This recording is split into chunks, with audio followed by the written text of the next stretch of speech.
Buenas tardes, amigas y amigos de esta Real Sociedad Económica de Amigos del País de Tenerife. Saludamos cordialmente a las personas presentes en esta sala y saludamos con igual cordialidad a las personas que van a seguir esta sesión, tanto en directo como en diferido. Hoy, como casi siempre, tenemos con nosotros a un distinguido conferenciante, miembro de honor, socio de honor de esta Real Sociedad, como es don Sebastián Matías Delgado Campos, que nos va a hablar sobre un convento de Tenerife que celebra su 5º centenario. La conferencia lleva por título Cuestión de conventos a propósito del 5º centenario de un convento lagunero. Para presentar a nuestro conferenciante e introducir la sesión, paso la palabra a don Carlos Silva Heuschkel, que es la persona que organiza estos actos sobre esta temática. Así que, Carlos, cuando quieras. Buenas tardes, bienvenidos en directo o a través de los medios de Internet. Matías Delgado es un pozo en que te plantea de un detalle al conjunto o viceversa. Su propio caminar profesional, en que te va de la importancia de un tornillo por respetar la tradición familiar, la empresa familiar, hasta hacer todo el diseño o rescatar el pasado de cualquiera de nuestros conventos. Matías tiene ese verbo fluido, no es su profesión, pero la ejerce perfectamente de la docencia y de la didáctica. Te puede estar hablando de un detalle de esa arquitectura de retorno en la calle San Agustín, en el hospital, y de ahí irte a la obra o de la obra al detalle. Estar hablando de él es desperdiciarle tiempo a su intervención. Por las personas que están presentes coincide otra de las personas que junto a él y a 6 personas más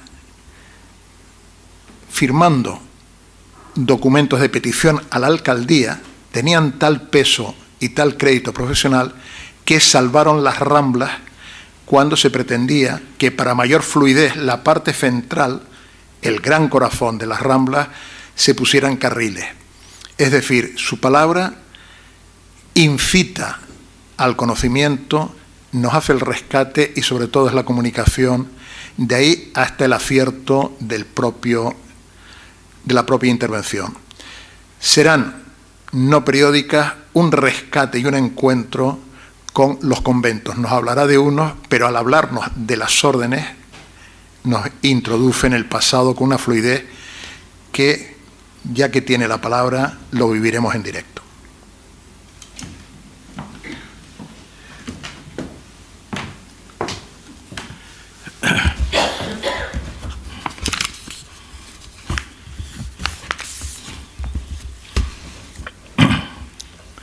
Señor director, con la venia, queridos asistentes,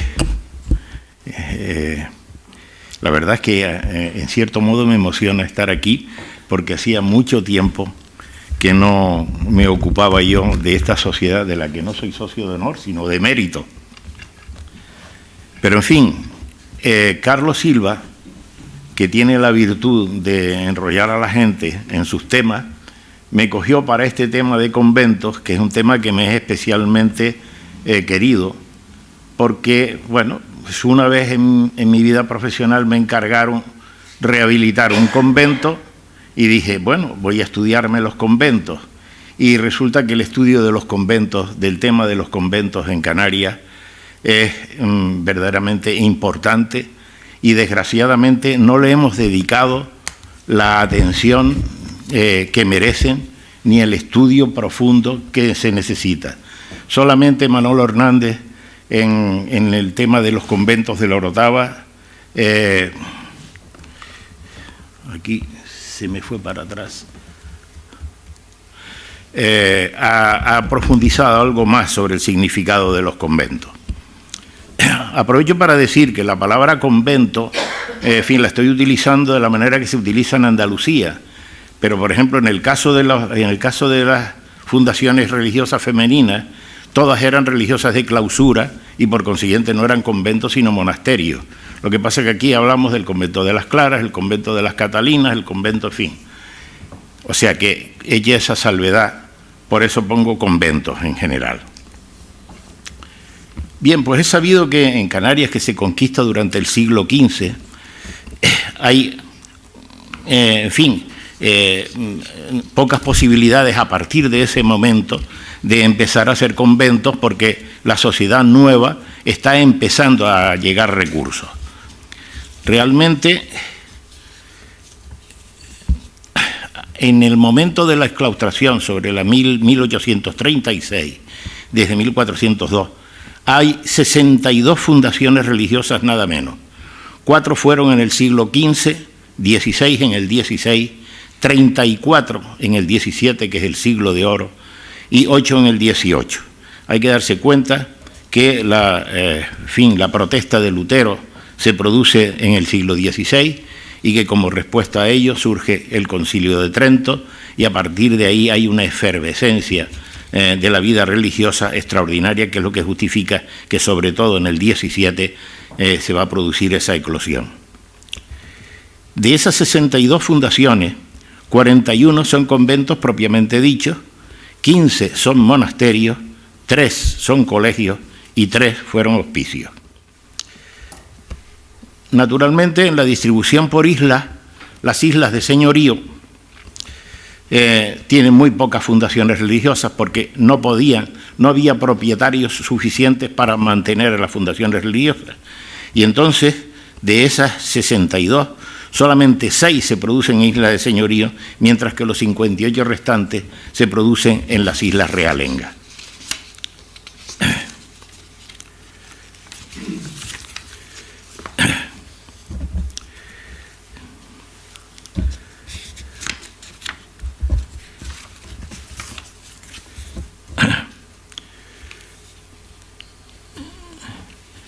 La distribución por poblaciones en esta isla de Tenerife alcanza a 7 en La Laguna, 6 en La Orotava, 5 en Garachico, 3 en el Puerto de la Cruz, Los Realejos e Icod, e incluso Santa Cruz de Tenerife si se suma el hospicio, y luego 1 en cada una de las localidades: Candelaria, Güímar, Granadilla, Adeje, Vilaflor, Buenavista, Los Hilos y Tacoronte. Hay hospicios en Guía y en La Matanza. Es decir, a 15, 16 o 17 poblaciones alcanzaron estas fundaciones religiosas. Hubo, por tanto, fundaciones en 29 poblaciones en el archipiélago, de las cuales 16 se dan en Tenerife, 6 en Gran Canaria, 2 en La Palma y La Gomera y 1 en Lanzarote y Fuerteventura. Fijémonos bien que la silla episcopal estaba en Gran Canaria y, sin embargo, Tenerife triplica prácticamente el número de fundaciones religiosas. Estas fundaciones religiosas, sobre todo, se debían a las órdenes mendicantes que, naturalmente, toman en Canarias como el primer ensayo para la vida, para la colonización religiosa del nuevo continente.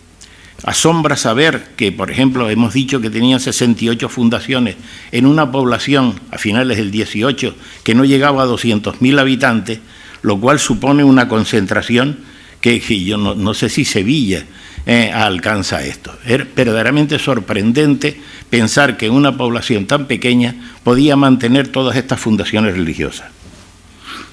Los franciscanos estuvieron en todas las islas.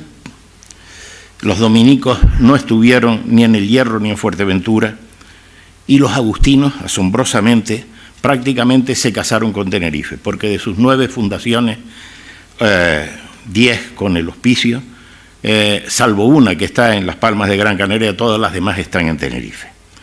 Hay 4 fundaciones de bernardas, de monjas cistercienses, no hay de frailes, y hay 3 colegios de jesuitas que tuvieron, como sabemos, una vida propia.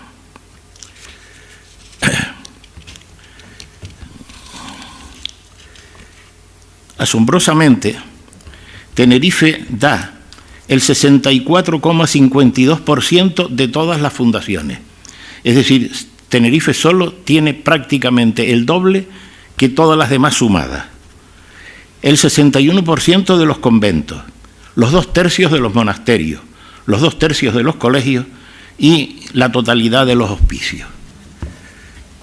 Es decir, esta isla, en ese aspecto, es una isla absolutamente singular, porque si pensamos en que cada convento tenía naturalmente su iglesia, pues fijémonos lo que significa de, por ejemplo, trabajo para los artistas en retablos, en esculturas, pinturas, orfebrería, artes ornamentales, etcétera.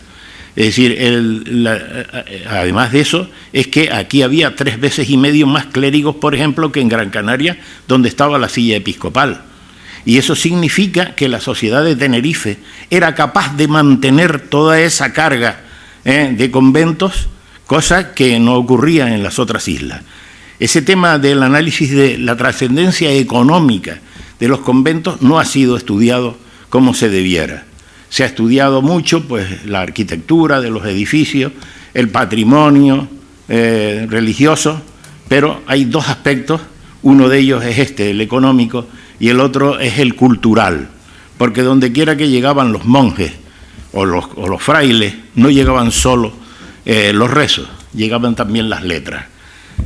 Y en una época en que prácticamente no había escuelas, este tema es fundamental. Todas las poblaciones que llegaron a tener algún convento, en todas ellas hay gentes que naturalmente aprendieron a leer, a escribir. Si vamos hoy incluso a esos pueblos, vemos que siempre hay allí lo que llamamos el rata de biblioteca, es decir, hay una tradición de alguien que se ha interesado naturalmente por la historia.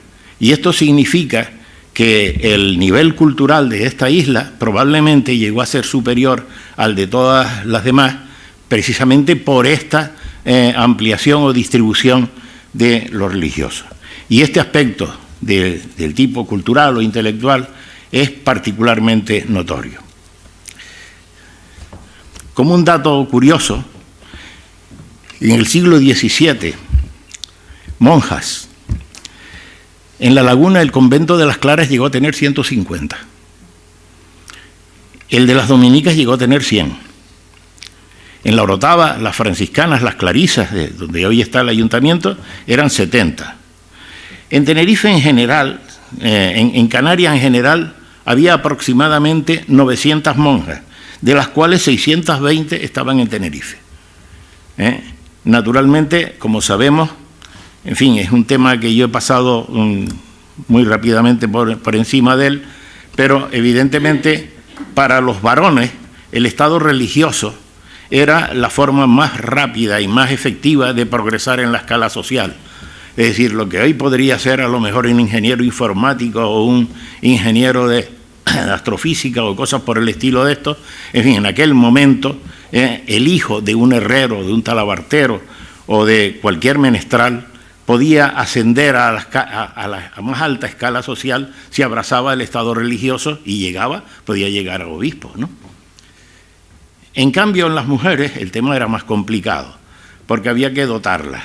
Y entonces, en fin, los conventos de monjas fueron el refugio de muchísimas mujeres de familias poderosas que llevaban al convento a sus hijas incluso a edades tempranas porque ya no querían repartir más, digamos, su patrimonio.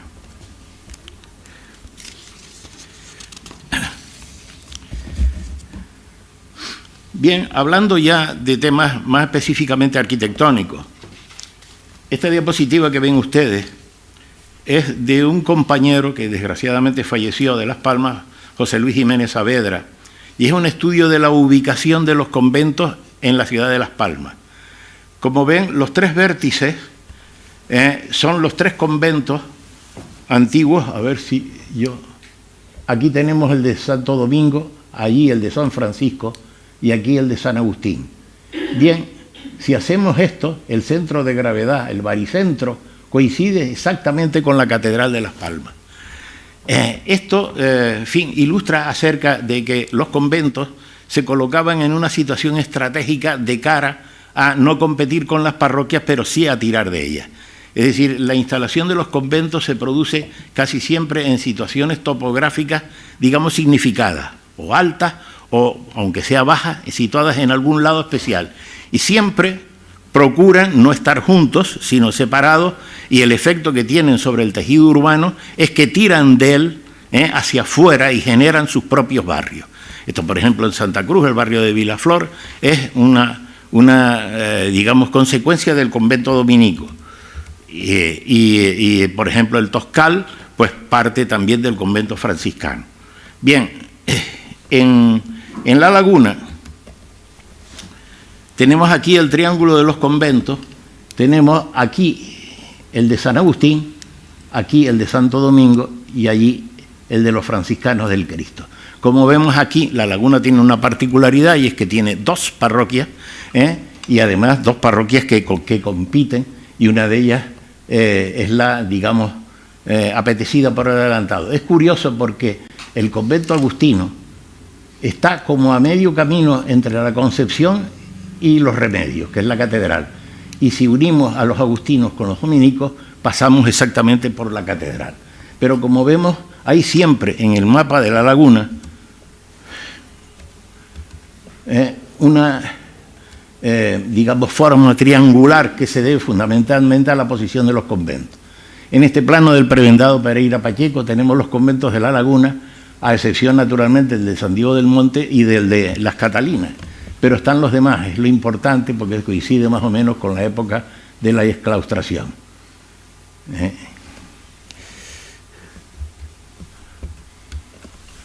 Bien, el convento franciscano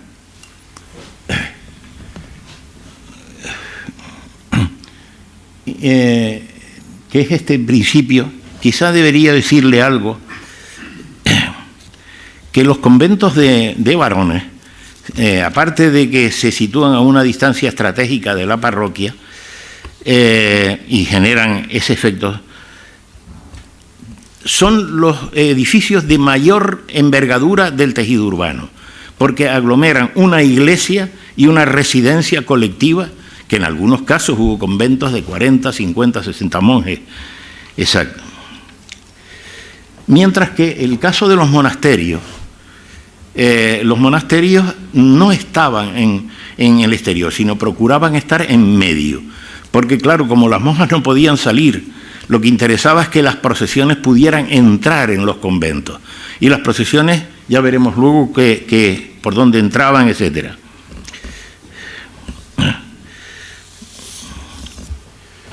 Naturalmente, los conventos masculinos tienen mayor envergadura que los femeninos, y aquí tenemos el dibujo de Pereira Pacheco sobre el convento de San Miguel de las Victorias, el convento del Cristo que llegamos, y tenemos aquí pues la iglesia, que era de 2 naves, la portería, esta puerta todavía existe, y la espadaña.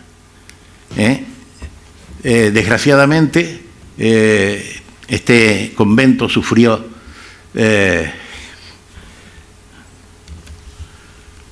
aquí lo tenemos en planta. Lo que queda de este convento es esto. Tenía 2 claustros, falta un elemento de conexión aquí que se suprimió cuando pasó a ser cuartel, y falta el segundo patio, que era el que conectaba directamente con la iglesia que estaba en esta zona. Por aquí se entra ahora, pero claro, lo que es ahora el Santuario del Cristo es un ala del convento que después del incendio de 1800 y pico, pues como no había recursos para hacer una iglesia nueva, se habilitó un ala del convento suprimiendo el forjado de entreplanta y haciéndolo una sola altura.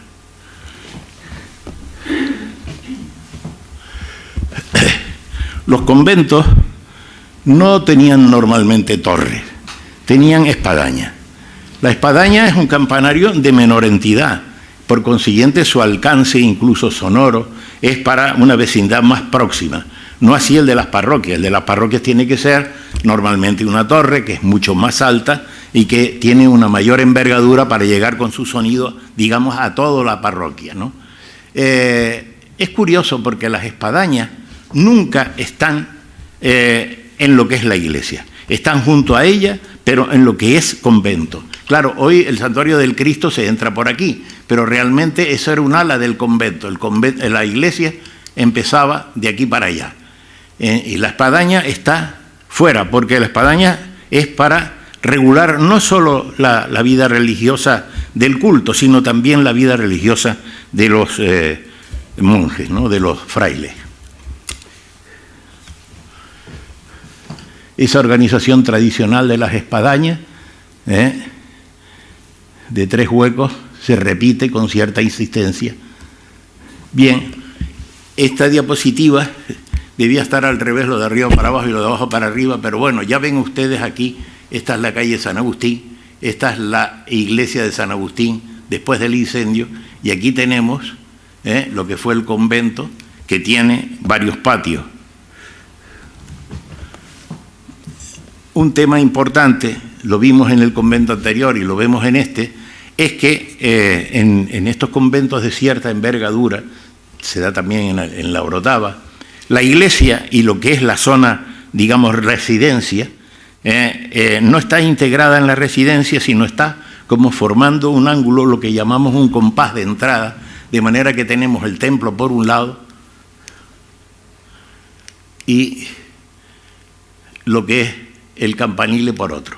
Curiosamente, San Agustín tiene torres. Bien, en Tenerife un convento de cada orden tiene torres. Los agustinos en La Laguna, los dominicos en La Orotava y los franciscanos en Santa Cruz.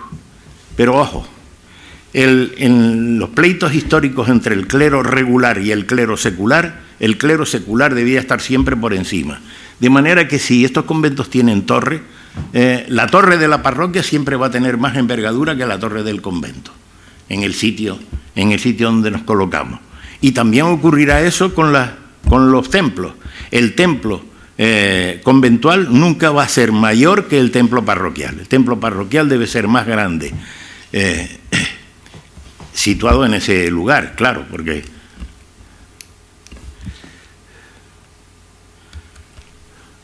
aquí tenemos el plano del convento. Primitivamente, la iglesia, que es esta, estaba más acá, empezaba en esta zona, y se desplazó más tarde, en el siglo XVIII, cuando se reconstruyó por completo la iglesia, para dejar todo este compás de entrada. Esta es la entrada por la torre, y aquí tenemos el gran claustro principal y el segundo claustro, ahí como conato de un tercero. Aquí tenemos la puerta reglar, etcétera, ¿no? Hay en los patios una, naturalmente, jerarquización, de manera que el patio principal suele tener una formulación a lo mejor más rica. En este caso de La Laguna, los pilares son de cantería, mientras que en el segundo patio es todo de madera. Este templo de San Agustín, que desgraciadamente esta diapositiva está invertida de derecha a izquierda, así que vamos a quitarla.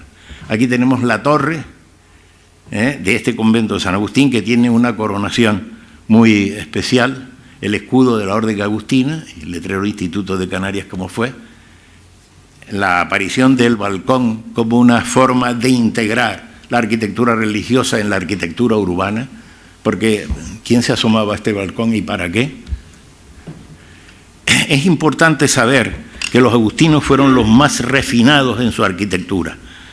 Es decir, la arquitectura de los conventos agustinos tiene una serie de detalles, es mucho más rica en formulaciones académicas, e incluso los agustinos son los únicos en donde aparecen estos elementos de mármol traídos normalmente de Génova. Esa es la Virgen de Gracia. Bueno, el más espectacular es el que está en la espadaña del convento agustino de La Orotava, pero si vemos aquí detalles, este tipo de portadas no lo vamos a ver ni en conventos dominicos ni en conventos franciscanos. Los agustinos tuvieron un refinamiento especial, se repite, en fin, en cualquier elemento en que nos fijemos.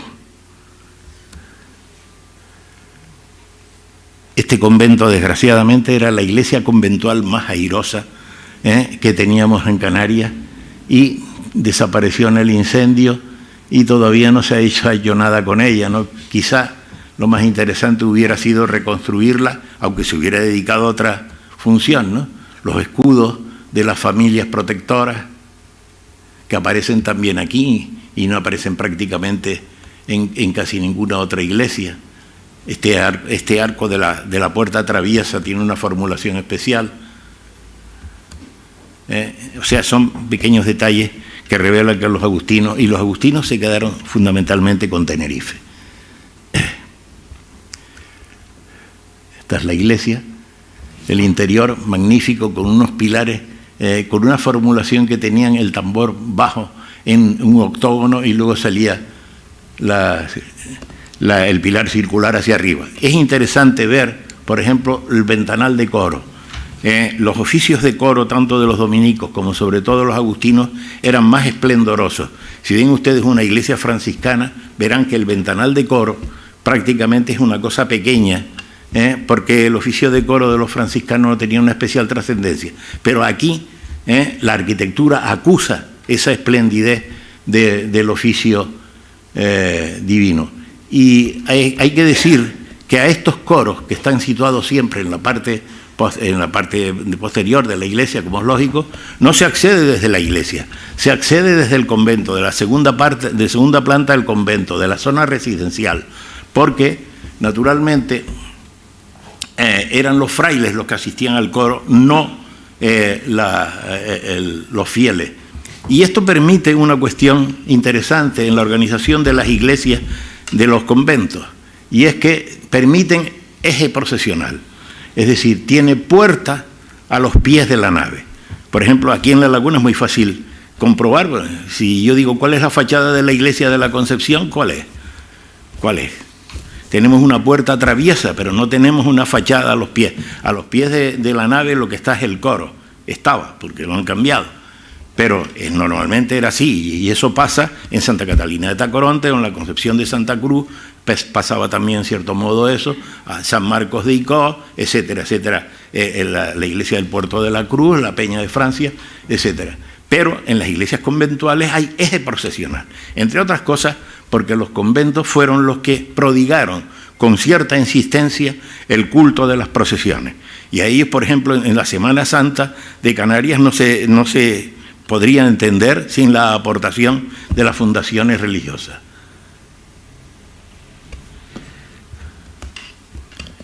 Más elementos de San Agustín, el famoso altar del Cristo de Burgos, el desgraciado grupo de la Virgen de la Cinta. Lo pongo porque tiene malos recuerdos para mí. Es decir, en el incendio famoso de la iglesia de San Agustín se pudo salvar el San Agustín y la Santa Mónica, no así la Virgen de la Cinta, que por cierto estos días se ha rehabilitado y ha salido en procesión en La Laguna la nueva imagen que se hizo en Huelva a raíz del incendio. La organización juvenil hizo una colecta y consiguieron hacer una imagen nueva que mandaron aquí. Bien, pues el San Agustín y la Santa Mónica se salvaron y los colocaron en la iglesia del Hospital de Dolores, en donde fácilmente cualquiera podía meterlos en una bolsa y llevárselos. De manera que se trasladaron al obispado, lo dije, y se trasladaron al obispado, y desgraciadamente en el obispado perecieron en el incendio que tuvimos luego estaban destinados al fuego. Son imágenes magníficas de Antonio María Marallano del siglo XVIII. Bien, aquí tenemos el convento de San Diego del Monte. Aprovecho para decir que todas las iglesias de todos estos conventos, excepto el de las Catalinas, están orientadas de forma ortodoxa, con el altar exactamente hacia el oeste y los pies de la iglesia hacia el oeste. Este también, lo que pasa es que la diapositiva no está bien colocada. Tenemos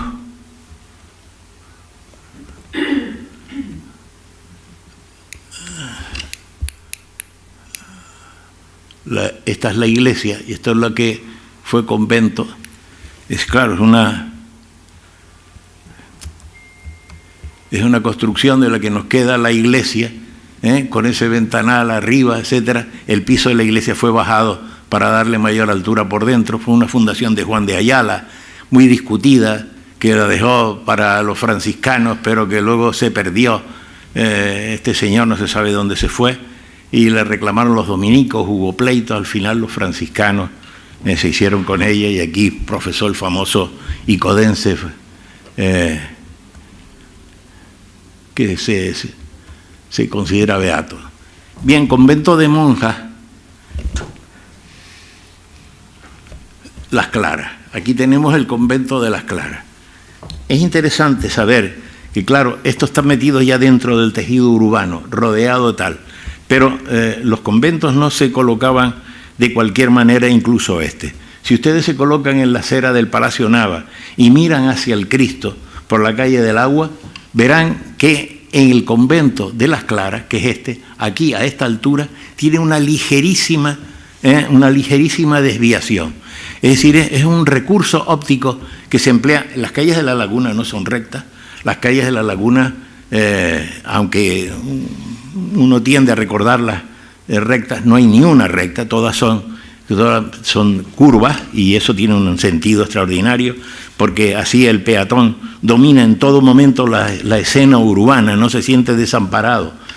Entonces, este convento marca su existencia para no pasar desapercibido. Y esto es especialmente notorio cuando se viene por la calle Viana, desde la Plaza del Cristo, en donde el Ajimez se impone como fondo, diciendo: aquí estoy yo. Es imposible pasar por la calle e ignorarlo. Es decir, una forma de señalar en el tejido urbano la presencia de edificios singulares. Este convento de Las Claras, que tenemos aquí la iglesia, tiene una serie de claustros. Este es el claustro principal, este es un segundo claustro, y tiene un elemento significativo,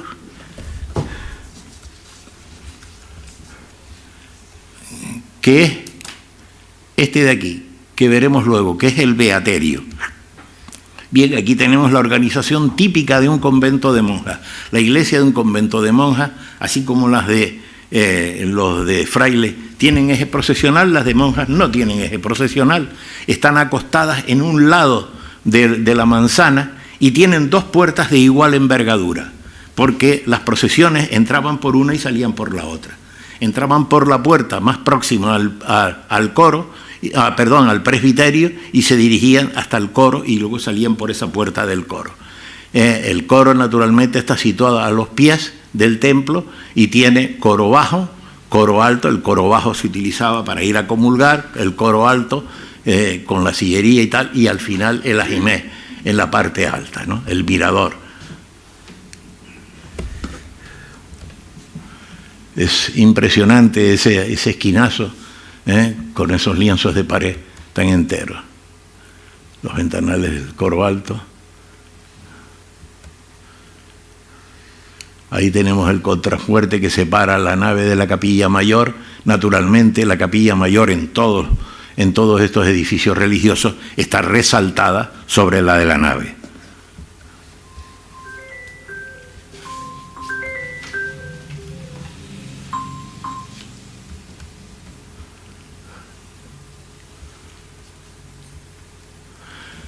Una cosa típica del convento de monjas es que en este caso la espadaña no está al exterior, en absoluto. Vean, esto es lo que puede verse desde la calle del convento de monjas clarisas. La espadaña está dando al claustro principal, pero nunca al exterior. ¿Por qué? Porque como es un convento de clausura, para lo que sirve es para regular la vida de...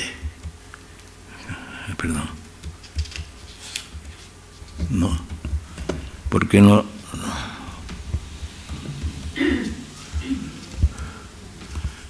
La vida interior del convento, y eso la espadaña lo significa colocándose en el interior, no la vemos desde el exterior. Aquí tenemos del claustro del segundo claustro, que es el de madera, pero tenemos aquí formulaciones muy, a pesar de ser de madera, muy clásica, con un estilo toscano, una base ática, ligeramente deformada. Y esta es la subida al beaterio. El beaterio es esta construcción, que es naturalmente un sitio en donde ingresaban determinadas monjas que incluso iban con sus sirvientas. O sea, es una cosa sensacional, pero es el único convento que lo tiene aún. Este es el convento de las Catalinas. Aquí hay toda una intervención, que es una intervención que hicieron en los años 40 o 50, que desquició el convento, esta zona de en medio. Pero la zona más antigua que es esta, la iglesia, es esta de aquí, con el claustro principal, el compás de entrada, el patio de la cocina, y luego tiene también otro elemento significativo. ¿Por qué no? Este no enciende ya. Que es este de aquí, que es el antiguo noviciado. Esta es una ilustración muy extraña de Santa Catalina, pero aquí volvemos a tener lo mismo. En la iglesia recostada en un lado de la manzana, con dos puertas de igual envergadura, el mirador situado en un sitio estratégico. Este es el mirador más moderno para presenciar lo que pasaba en la Plaza del Adelantado y ver las procesiones que no venían por la calle del Agua, venían por la calle de la Carrera y salían por la calle del Agua. Las dos puertas de igual envergadura, sin embargo, tienen formulaciones más antiguas. Es un convento del siglo XVII. Primeramente, pensaron que iban a utilizar otro lugar, pero luego se les cedieron estos terrenos. Dos puertas de igual envergadura, aunque tengan distinta formulación. El escudo dominico, naturalmente. Vean, el gran ajimez que da a la Plaza del Adelantado, se sostiene en esta enorme pared y en esta viga que va de un lado a otro y que se sostiene con un puntal que va desde aquí hasta el suelo de la iglesia. Es extraordinaria, está por dentro, naturalmente, para evitar que esto pudiera volcar. Este ajimez tiene dentro unos tirantes que evitan que esto pudiera volcar hacia la calle, porque sería un peligro. Aquí tenemos la esquina con el callejón de la casa. Y ahí tenemos, por ejemplo, las gárgolas. A esa altura termina el tejado, es decir, esto se prolonga más arriba. Y este es el más antiguo, el mirador de la calle de la Carrera, el ajimez de la calle de la Carrera, que está situado justo donde el convento cambia de dirección, donde la pared cambia de dirección, para poder ver perfectamente a un lado y a otro lo que ocurría en la calle. Es más modesto.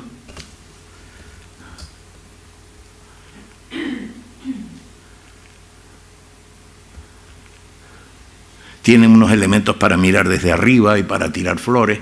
Y aquí tienen el claustro principal. Vean la espadaña. La espadaña está en el interior, no da a la calle. El interior tiene el claustro bajo, naturalmente tiene columnas de cantería, mientras lo de arriba es todo de carpintería y además muy sencilla, muy elemental. La espadaña es hermosa y así se ve desde la Plaza del Adelantado.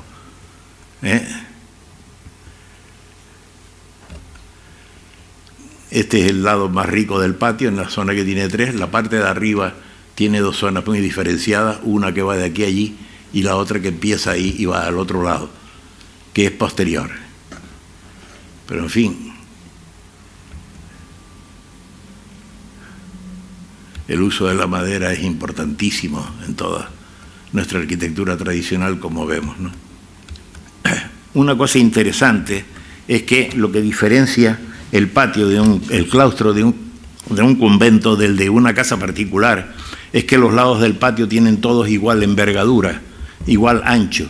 Es decir, en una casa particular, pongan ustedes cualquiera, la casa Montañés, la casa Lercaro, cualquiera, las galerías del patio están jerarquizadas, de manera que las que están delante de espacios o de habitaciones más importantes tienen mayor envergadura, y otras son más estrechas, etcétera. Aquí no, en los conventos todas las galerías tienen igual envergadura, y cuando hay varios patios, esos patios están separados a veces solo por una pared.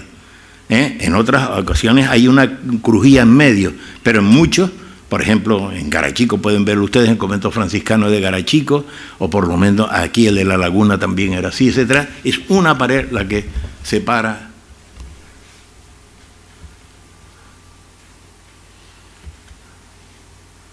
Es muy sencilla la formulación de la galería alta, con los barrotes en diagonal.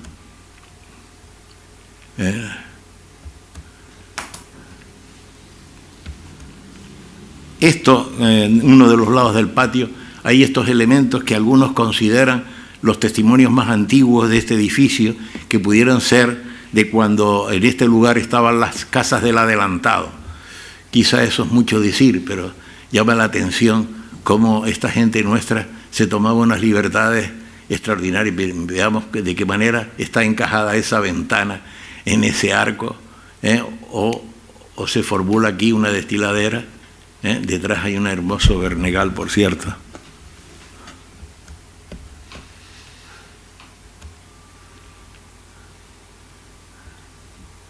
Las cruces eran para el Vía Crucis, naturalmente. Aquí tenemos el aspecto del claustro principal, con su fuente en medio. El compás de entrada, muy sobrio. Una obra que me costó lo mío, pero vamos, muy sobrio. Aquí tenemos el torno. Aquí hay un pequeño, en fin, venta de recuerdos. En el otro lado hay un pequeño museo. Y este elemento que está detrás de la puerta de entrada a este compás de espera y que alberga toda esta escalera y este corredor que van al claustro, aquí arriba, al locutorio colectivo, que es precioso, y en el otro lado a una residencia para un par de habitaciones para personas que estuvieran haciendo algún tipo de vida en comunicación con las monjas, ¿no? Esto es del noviciado. Es también un convento que en fin, pocos pueden tener noviciado. Ahí ha habido obras non santas, por ejemplo, aquí. Esta destiladera está situada en un lado inconveniente del patio, puesto que le da el sol durante todo el día.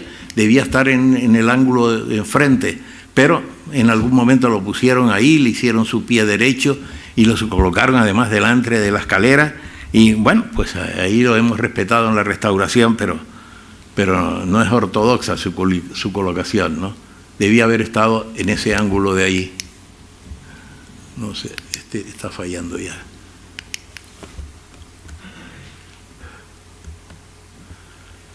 Bien, y vamos a hablar del convento dominico que celebra el 5º centenario.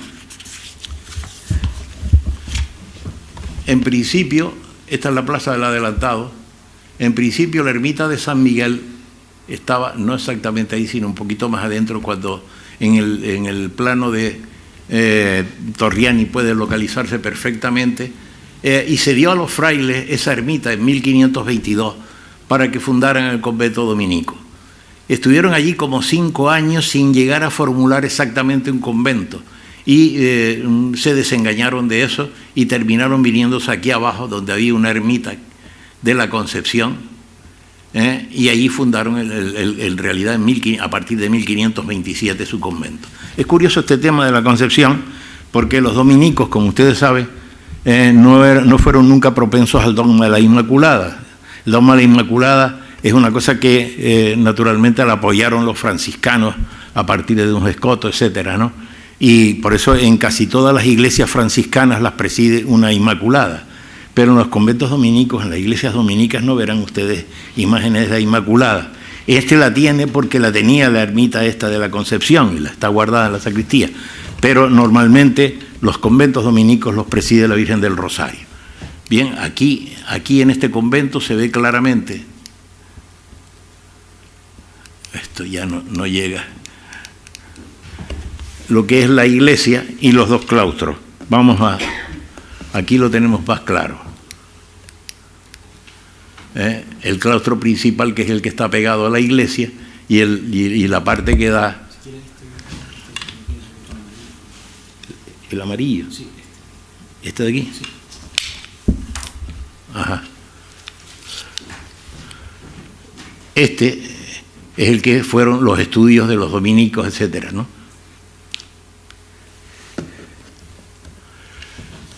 volvemos a tener otra vez lo que es un compás formado entre lo que es la iglesia y lo que es el convento. Volvemos a ver que la espadaña no está en la iglesia, próximo a ella, pero está en la zona de convento.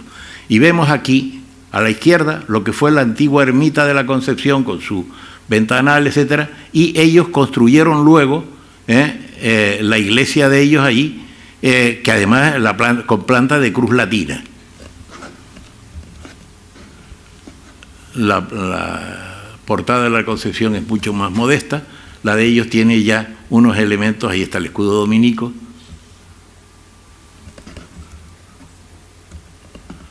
con una serie de elementos que en este convento remiten a temas de renacentistas, pero que, en fin, estamos en pleno siglo XVII. Aquí tenemos el lateral, el contrafuerte marca el arco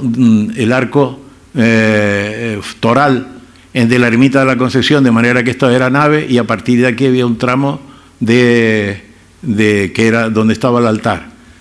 En esta parte de arriba es el lado cruciforme de la planta de la iglesia, y luego terminó rellenándose en medio. Aquí tenemos el contrafuerte.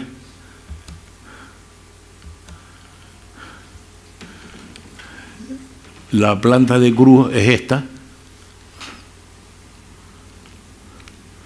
La ermita de la Concepción es esto de aquí, y luego se rellenó en medio con otras capillas.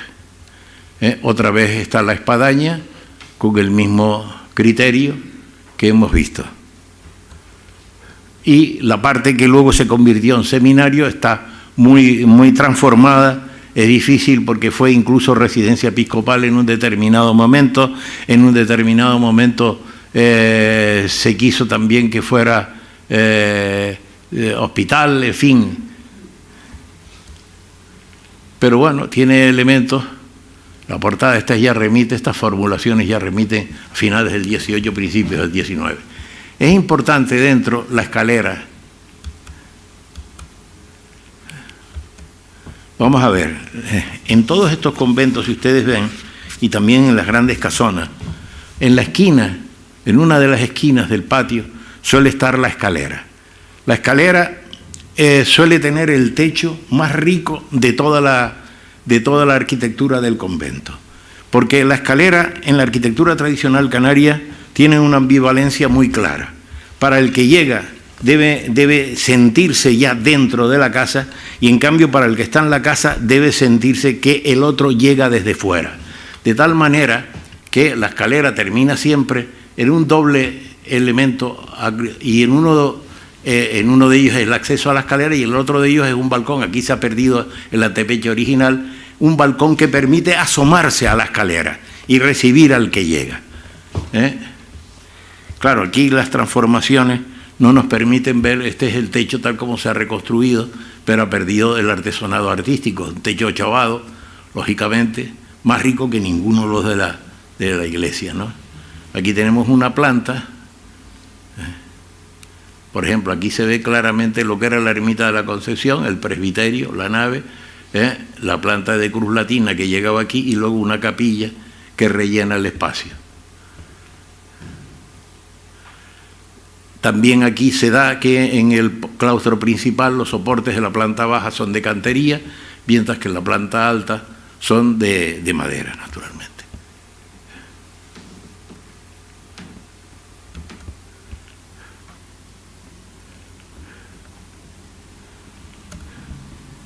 Los pilarcillos, en fin, tienen unas formulaciones muy, muy ligeras. Por ejemplo, los balaustres, estos son finísimos en madera.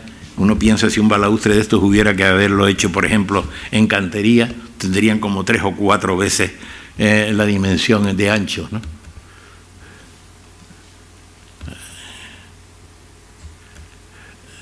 Las puertas con estos adornos de tipo vegetal que son increíbles, ¿no?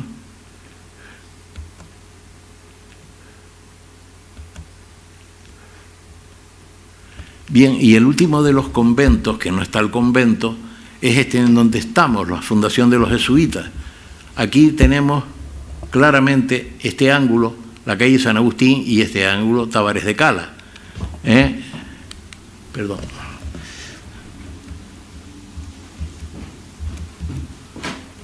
¿Por qué se salió?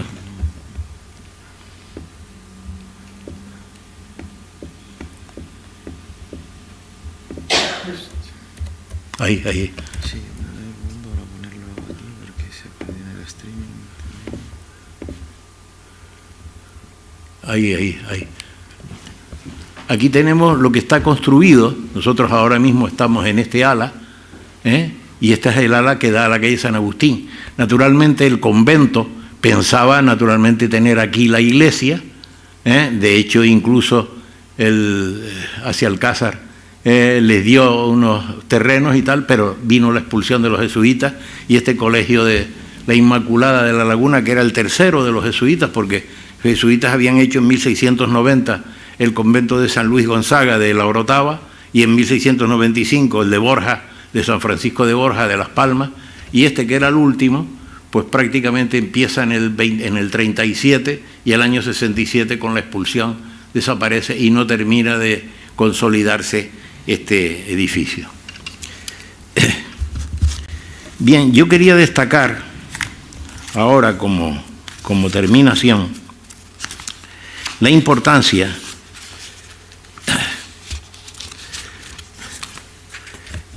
que este convento tuvo y que también lo tuvieron otros en La Laguna.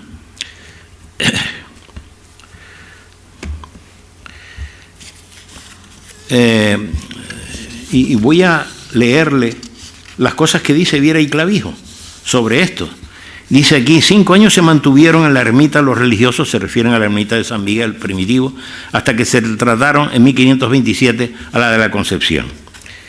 El ayuntamiento prometía dar a los religiosos 150 fanegas de trigo anuales durante 8 años, y estos se obligaban a poner estudios de gramática, lógica y filosofía para provecho público. Tal dedicación fue celebrada de tal manera que el ayuntamiento los eligió por sus capellanes titulares. Luego ellos pusieron estudio general de cátedras de teología, y el gran número de estudiantes que atrajeron estos estudios es con notorio aprovechamiento. El aumento de la comunidad a más de 50 individuos y el crédito que los respetables claustros se habían conciliado dieron motivo para pedir erigir aquella escuela en colegio doméstico de Santo Tomás. Eso era un privilegio que pocos conventos dominicos podían tener.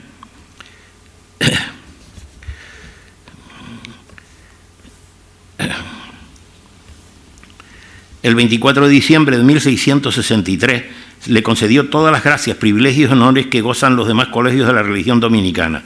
En consecuencia de esto, al año siguiente se instituyeron 6 padres catedráticos, a saber, un regente y rector de todo el estudio, un lector de prima, otro de víspera, otro de sagrada escritura, un maestro de estudiantes, un lector de arte y 6 colegiales de número. El colegio llegó a juntar a sus expensas una magnífica biblioteca que hizo pública y cuya fábrica costó 40.000 reales de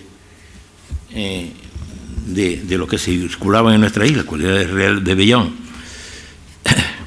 Y dice Viera, del método que se ha guardado en las oposiciones y distribuciones de las cátedras, de los ejercicios, lecciones y actos públicos a que han estado obligadas, de los muchos y distinguidos discípulos, del número de los famosos profesores que la regentaron en todos los tiempos, haremos después alguna corta memoria. Pero entre tanto, baste por todas las del padre presentado Lucena, el oráculo de aquella comunidad y de la República, de quien hizo el mejor elogio fúnebre el Ayuntamiento de Tenerife en 1629, con el siguiente acuerdo.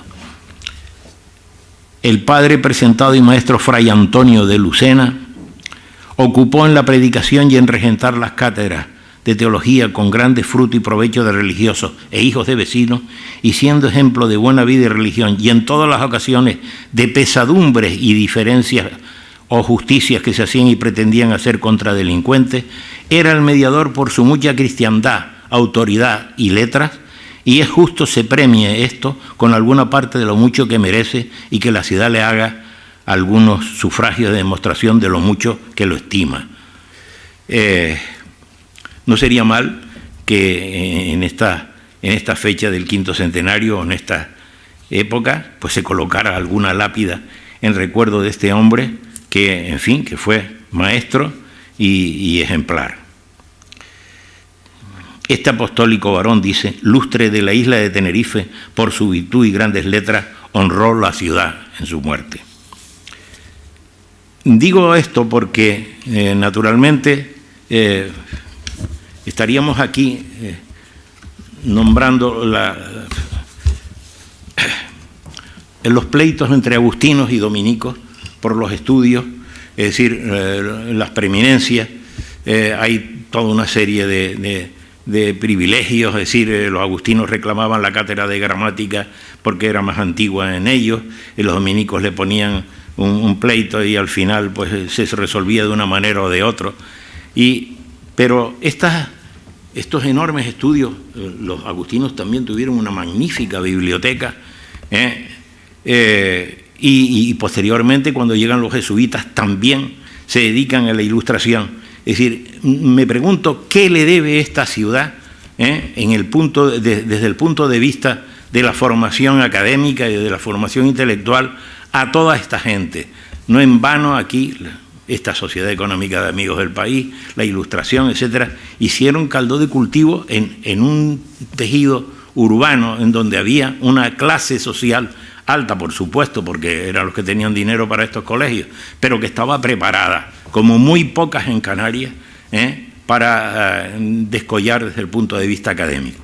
El papel que este asunto ha jugado en la vida de La Laguna y en general de Canarias, pero en la vida de La Laguna en particular, no ha sido suficientemente estudiado, pienso yo, y no sería mala cosa que en este 5º centenario de este convento dominico, pues ahora alguien, los historiadores, yo no lo soy desde luego, profundizaran sobre el tema de quiénes eran estos alumnos, qué formación adquirían y hasta qué punto fueron impulsores de la vida cultural de la ciudad.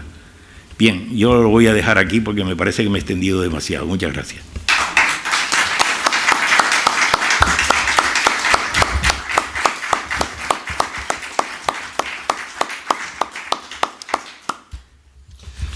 Ahora se les pasará el micro a cualquier persona que quiera intervenir, que quiera preguntar, y aprovechar que tenemos al ponente que tenemos.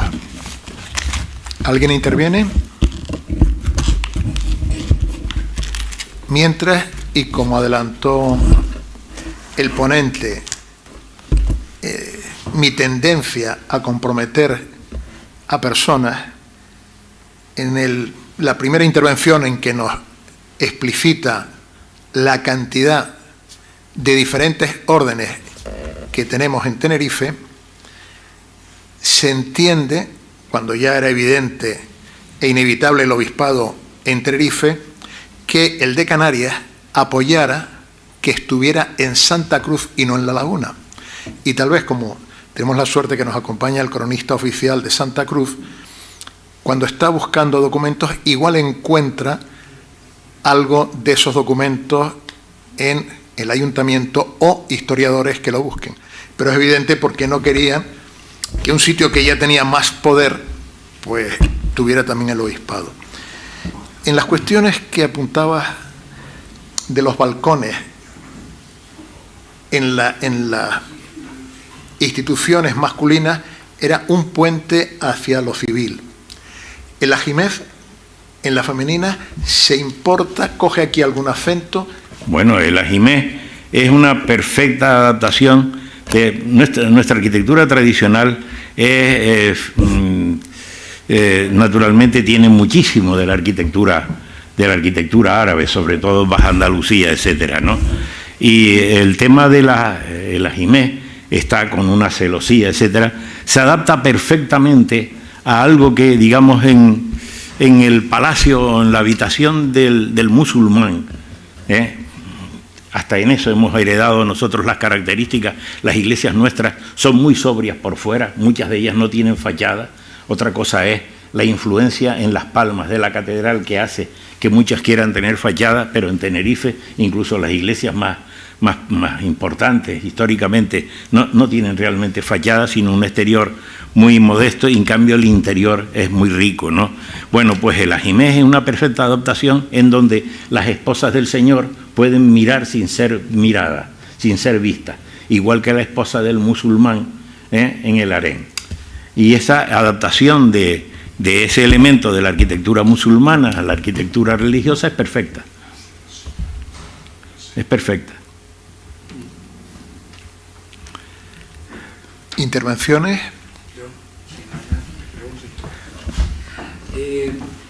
Buenas tardes, don Sebastián. Usted terminó diciendo que sería interesante hacer un estudio de quienes estudiaron en esos centros, sobre todo en Santo Domingo. Bueno, uno de los que estudió está aquí. Sí, el Alonso de Nava, estudió ahí, ¿no? Pero efectivamente hace falta hacer sería interesante hacer un estudio de... Y un estudio económico, es decir, vamos a ver toda la cantidad de tierra y de rentas que estaban afectas para mantener esos conventos, 50 y tantos conventos en Canarias, pero sobre todo 35 en Tenerife. Es decir, eso es una cantidad de tierras que estaba afectada. ¿Eso de qué manera se traduce económicamente en la vida de la isla?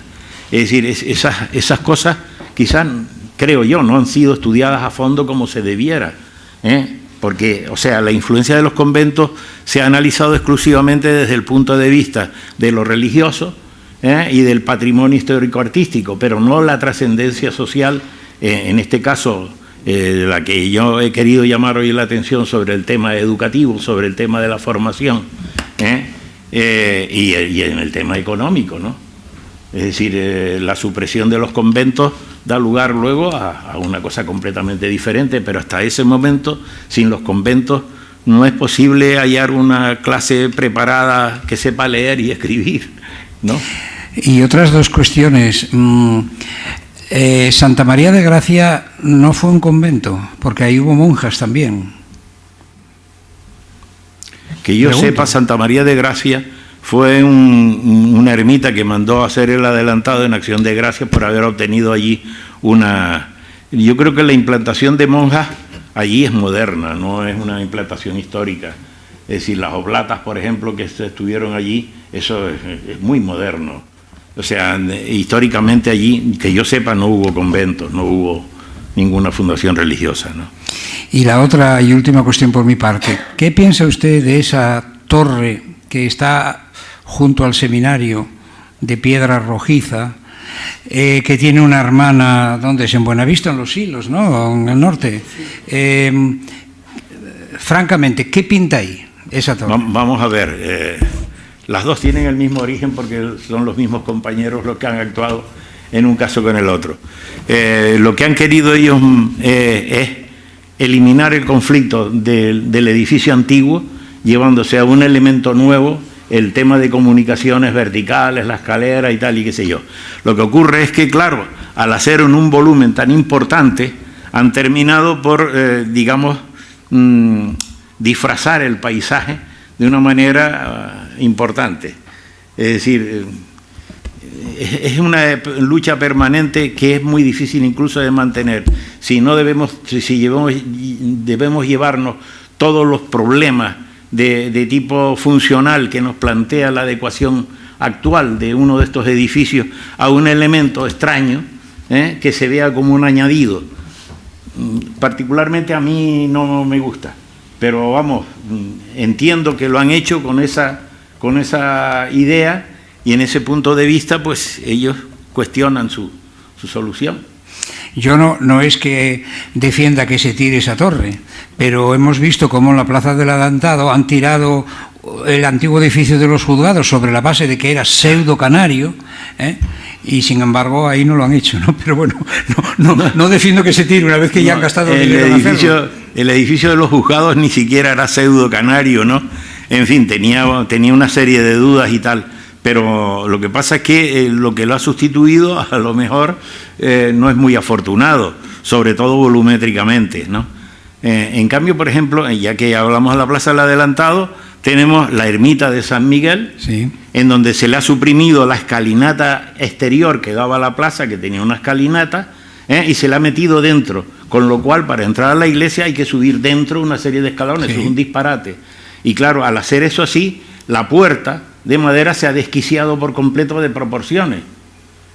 De manera que si queremos realmente rescatar lo histórico, vamos a poner la escalinata afuera y recomponer otra vez la puerta en su sitio.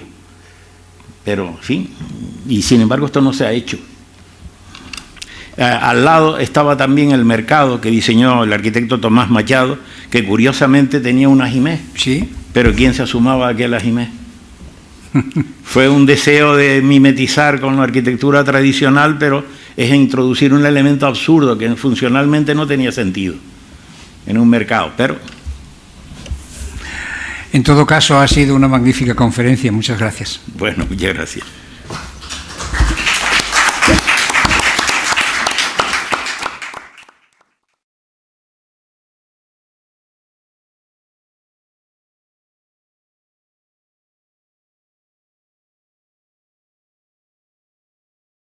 Vamos a levantar la sesión. Muchas gracias.